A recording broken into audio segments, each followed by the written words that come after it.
चलिए अब समझते हैं यार किसी भी रियल फंक्शन का हम रेंज कैसे निकालेंगे। ठीक है, हमने डोमेन तक समझ लिया, डोमेन कैसे निकालेंगे। अब देखते हैं रेंज कैसे निकालेंगे। तो यार सिंपल है, पहले ये समझो रेंज क्या होगा। किसी भी रियल फंक्शन का रेंज होगा set of all real values taken by f of x at points in its domain. ठीक है, देखिए कोई भी फंक्शन, अगर हमें कोई रैंडम फंक्शन भी गिवन है तो उसका रेंज होगा वो सारे एफ ऑफ एक्स की वैल्यूज, जो एफ ऑफ एक्स की वैल्यू हो सकती है, जहाँ पे x की वैल्यू सारे जो डोमेन में जो भी वैल्यूज आ सकती है वो हम x की वैल्यू रखें, उसके करस्पॉन्डिंग f ऑफ x की जो भी वैल्यू आएगी उसका सेट होगा हमारा रेंज। ठीक है, इसमें रियल फंक्शन है तो हमारे पास सिर्फ एक चीज ऐड हो गई है, set of all real values taken by function. ठीक है, at points in its domain. हमें ध्यान रखना है कि हमें डोमेन में जो भी वैल्यूज आ रही है उसके करस्पॉन्डिंग जो हमारी फंक्शन की वैल्यू है वो वैल्यू रियल होनी चाहिए, वो उसकी रेंज होगी। ठीक है, तो set of all real values जो भी एफ ऑफ एक्स ले सकता है वो सारी सेट ऑफ रियल वैल्यूज। ठीक है, कहाँ कहाँ at points in its domain. Of course जो डोमेन में वैल्यू आएगी उसके करस्पॉन्डिंग ही हम फंक्शन के वैल्यूज की बात करेंगे। ठीक है, तो देखिए उसके लिए आपको क्या करना है, एक पर्टिकुलर एल्गोरिथम है कि ये स्टेप है, ये स्टेप आपको फॉलो करनी है तो आपको रेंज पता चलेगी। पहले हम समझते हैं स्टेप्स क्या है, उसके बाद हम देखेंगे यार ये स्टेप्स हमें क्यों यूज़ करनी चाहिए, मतलब व्हाट इज़ द रीज़न हम इसको यूज़ क्या कर रहे हैं, उसके पीछे कॉन्सेप्ट क्या है। ठीक है, तो सबसे पहला है स्टेप 1 है आपको फंक्शन को लिखना है y equal to f of x.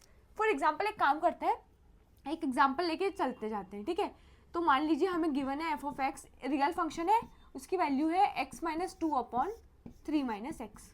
Just example, ये हमें फंक्शन की वैल्यू गिवन है।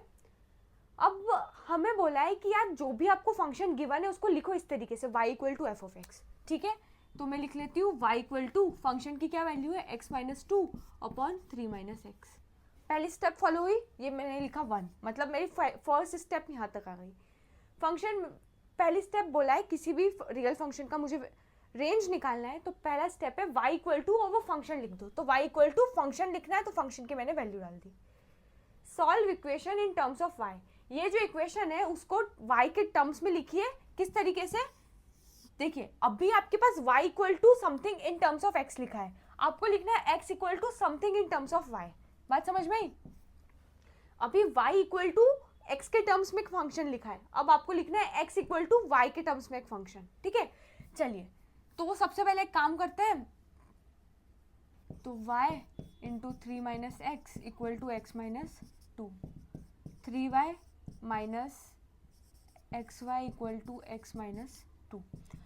अब हमें x को अलग करना है तो मैं x के सारे जो भी है उसको इधर लिख दिया, ऐसे लिखती हूँ x प्लस एक्स वाई। ठीक है, 3y प्लस 2, x को अलग करना है तो x को अलग कर लिया। ठीक है, तो मैं ऐसे बोल सकती हूँ x equals to 3y plus 2 upon 1 plus y. देखिए हमारा function y equal to in terms of x था, आपको लिखना है x equal to in terms of y। ध्यान से समझिए, solve equation in terms of y। पहले आपको y in terms of x given था, अब आपको x in terms of y find करना है। ठीक है, let x equal to g of y, मतलब इसको आपको g ऑफ y मान लीजिए। बात समझ में आ रही है?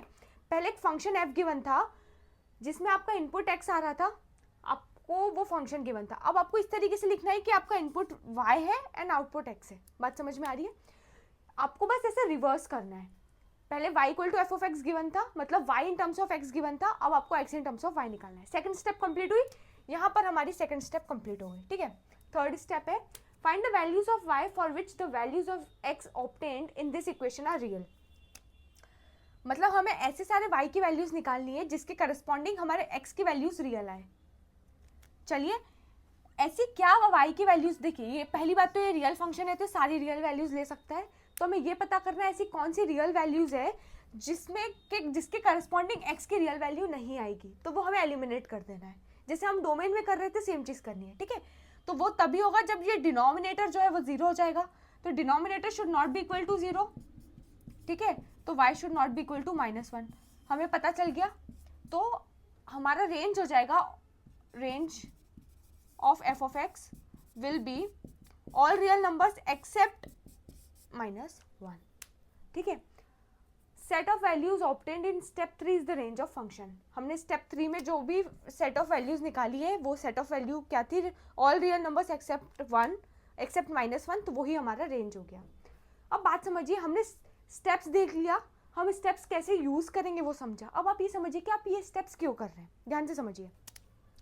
जब मान लीजिए सेम फंक्शन लेते, सेम टू सेम फंक्शन, इसका मान लीजिए आपको डोमेन पता करना है, f of x equals to x minus 2 upon 3 minus x. मान लीजिए ये फंक्शन है, आपको डोमेन पता करना है। डोमेन मतलब क्या होता था, डोमेन में हम देखते थे यार हम x की क्या वैल्यूज रखे जिसके करस्पॉन्डिंग हमारे पास, मान लीजिए इसको मैं y बोल रही हूँ, ठीक है, f ऑफ x को मैं y बोल रही हूँ, ठीक है। तो हम डोमेन में देखते थे हम x की क्या रियल वैल्यूज रखे जिसके करस्पॉन्डिंग y की रियल वैल्यूज आए। हम फोकस करते थे x की वैल्यूज पे क्योंकि यही डोमेन में आता है।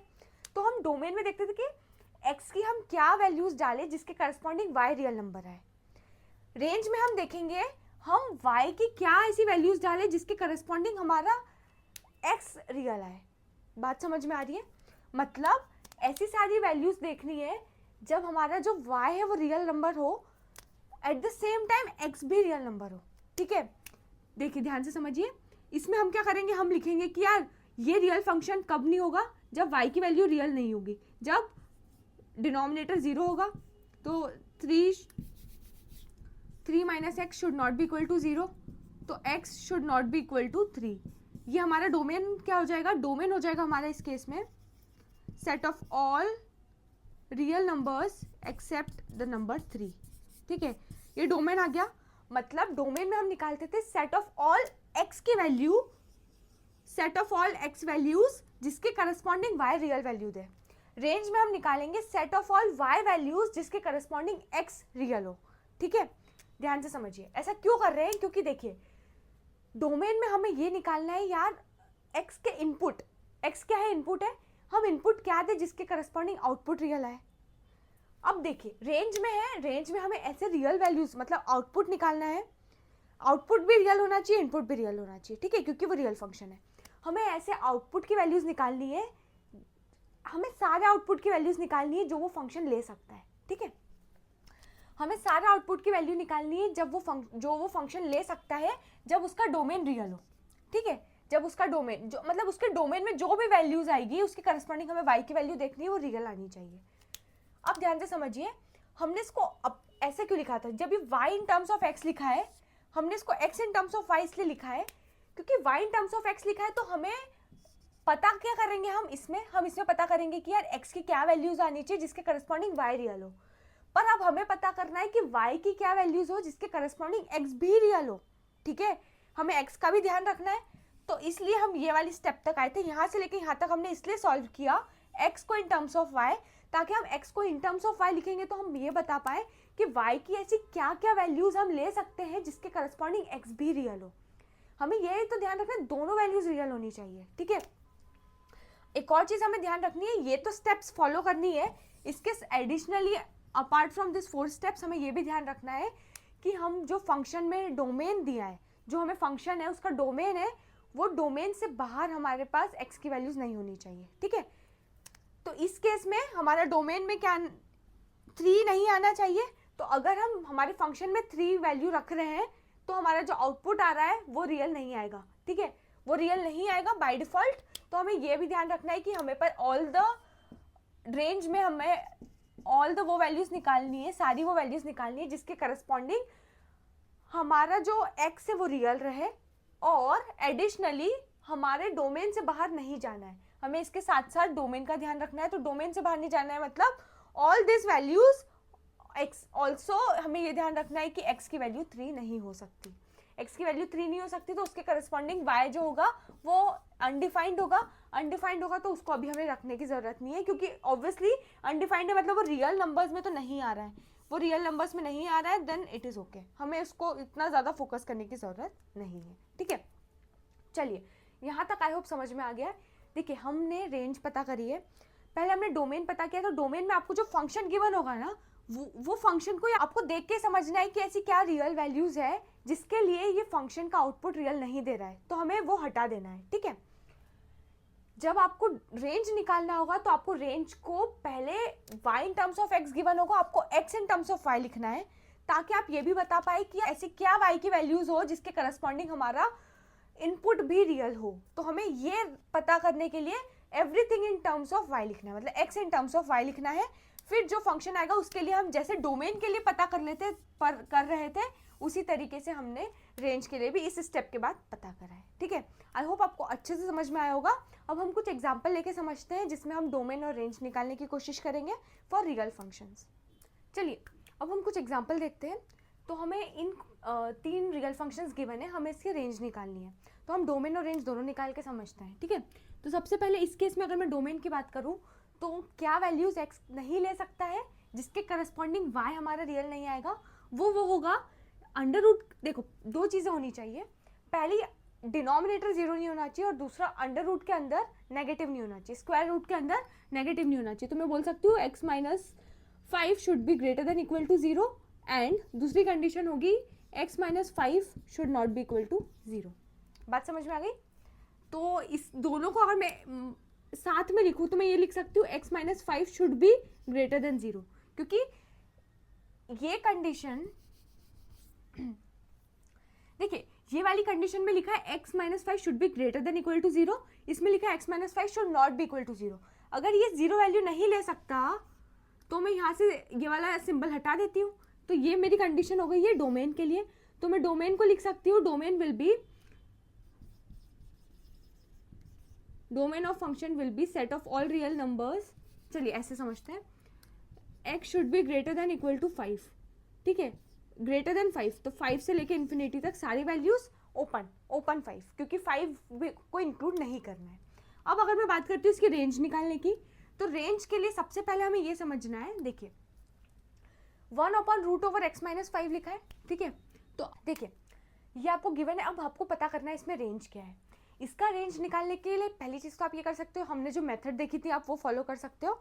दूसरी चीज़ आप सिंपली ये देख सकते हो, यार ये फंक्शन को अगर आप ध्यान से समझें, ये फंक्शन की वैल्यू हमेशा 5 से बड़ी होगी, x की वैल्यू हमेशा 5 से बड़ी होगी क्योंकि हमारा डोमेन है।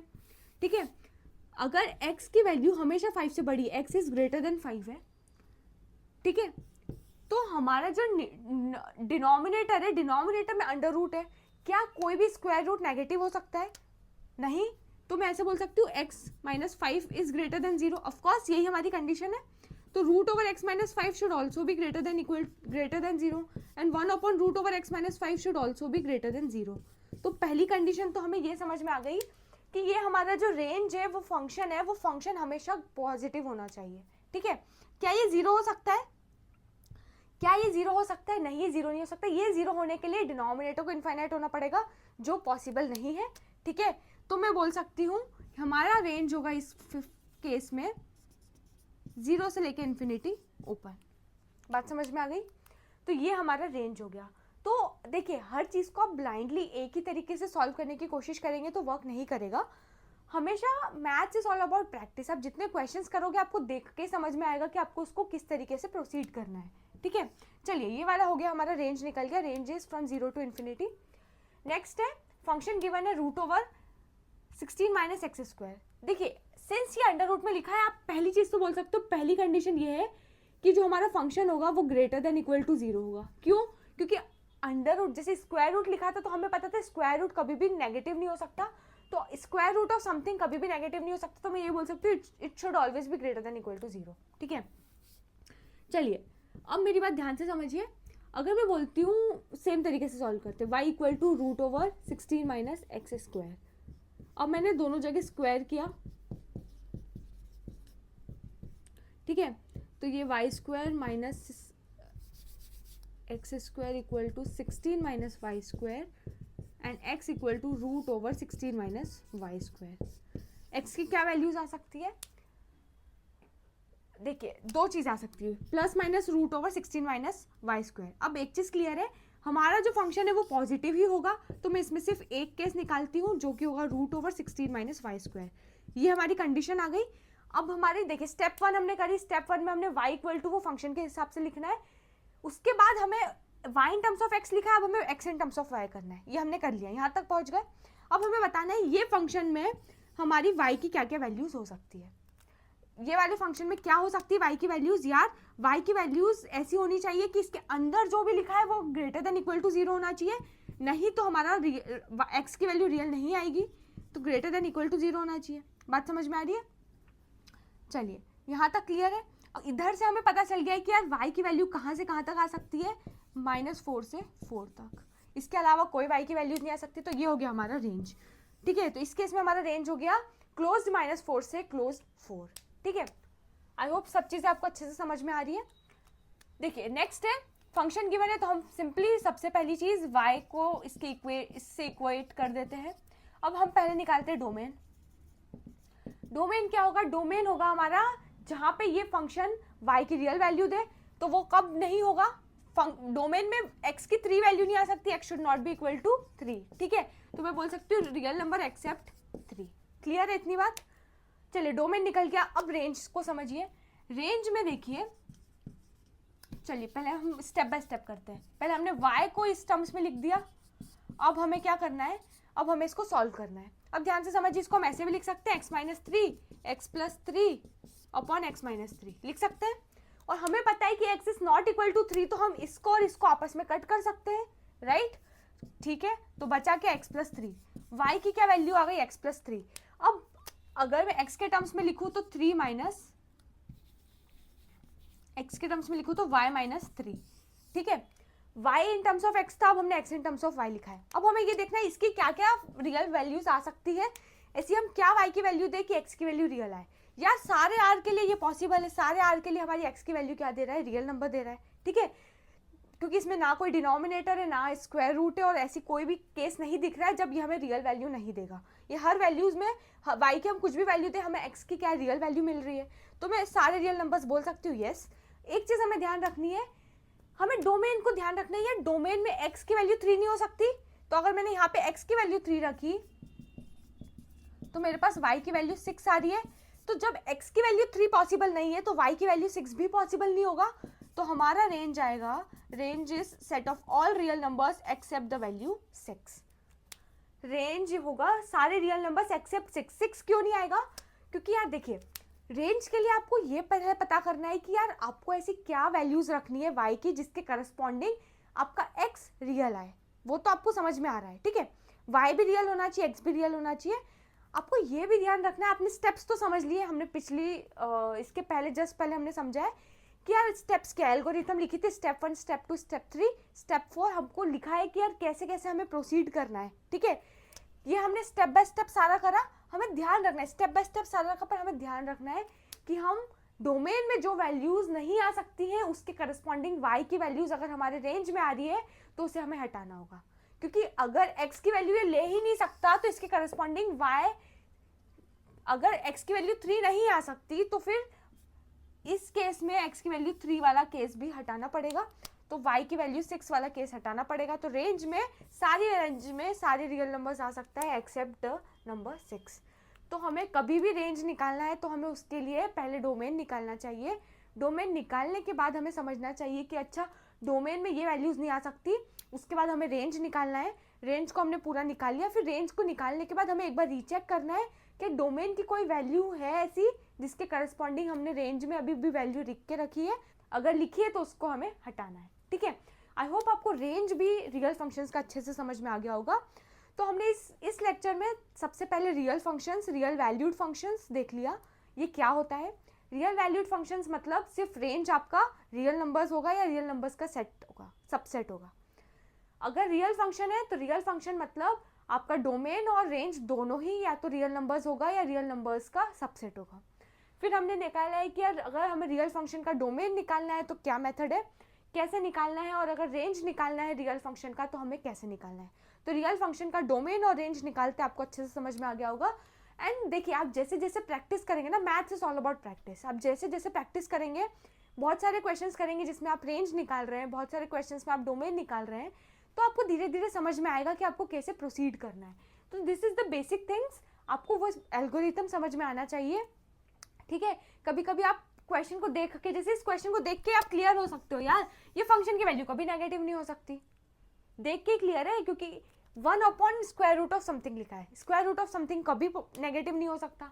तो ये वैल्यू कभी भी हमेशा पॉजिटिव ही वैल्यू देगी, ठीक है, मतलब नॉन नेगेटिव ही रहेगी। तो आपको देखकर ही कभी कभी चीज़ें क्लियर हो जाएगी, और आप जैसे जैसे प्रैक्टिस करेंगे आपको बहुत अच्छे से पकड़ में आ जाएगा कि आपको कैसे किसी भी क्वेश्चन के लिए प्रोसीड करना है। तब तक आप थोड़ा ट्राई कीजिए, हिट एंड ट्रायल कीजिए, ये मेथड लगा के देखिए, वो मेथड लगा के देखिए, आपके हिसाब से आप सारे केसेस कवर कर रहे हैं या नहीं कर रहे हैं ये देख लिए।